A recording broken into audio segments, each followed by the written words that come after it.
প্রয়াত হলেন ডোমকলের বিধায়ক জাফিকুল ইসলাম। বেশ কিছুদিন ধরেই অসুস্থ ছিলেন তিনি। বর্তমানে কলকাতার এক বেসরকারি হাসপাতালে চিকিৎসাধীন ছিলেন। বৃহস্পতিবার সেখানেই মারা যান তিনি। 2021-এর বিধানসভা নির্বাচনে ডোমকল বিধানসভার তৃণমূলের প্রার্থী হয়ে জয়ী হন তিনি। জাফিকুল ইসলামের প্রয়াণে শোকের আবহ গোটা রাজনৈতিক মহলে।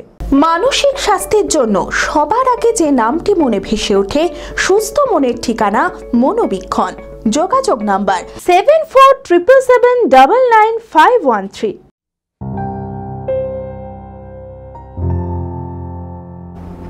প্রয়াত হলেন ডোমকলের বিধায়ক জাফিকুল ইসলাম। বেশ কয়েক মাস ধরে অসুস্থ ছিলেন তিনি।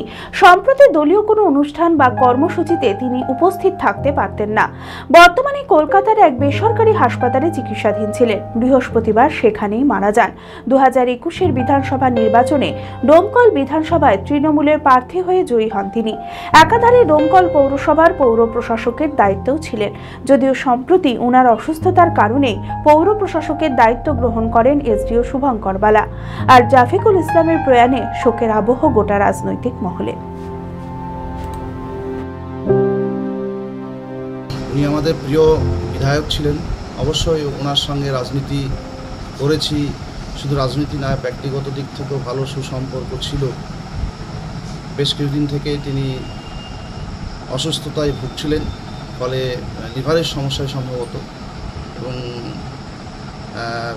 একটি বেসরকারি কলকাতার একটি বেসরকারি হাসপাতালে তিনি ভর্তি ছিলেন। এবং কিছুক্ষণ আগেই আপনাদের মধ্য থেকে, অর্থাৎ সংবাদ মাধ্যমের মুখ থেকেই শুনছি যে উনি নাকি পরলোকগমন করেছেন। যাই হোক, একটু আগে কনফার্ম খবরও পাওয়া গেছে যে না, উনি শেষ নিঃশ্বাস ত্যাগ করেছেন। 1.5 মাস আগে অসুস্থ হয়ে পড়েছিলেন উনি। আমাদের ডোমকলের প্রথম ডানপন্থী দল তৃণমূল কংগ্রেসের এমএলএ ছিল। সেই হিসাবে আমরা খুব দুঃখের বিষয়ই হয়ে গেছে। এটা খুব খারাপ লাগছে যে তার ফ্যামিলি শোকাহত। আজ তার ফ্যামিলির প্রতি আমরা সমবেদনা জানাচ্ছি যে এরকম খারাপ খবর যখন সেটা অবশ্যই খারাপ। খারাপকে খারাপ বলতে হবে, কারণ আমাদের রানিং এমএলএ এখনো 1 বছর আছে। আমি আমার ফেভারিট, আমার মতো আর কেউ।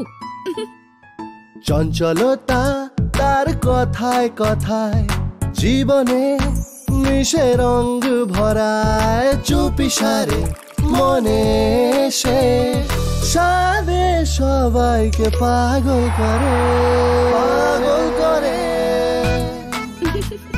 আমারই মতো আমার নিচের পতাকা।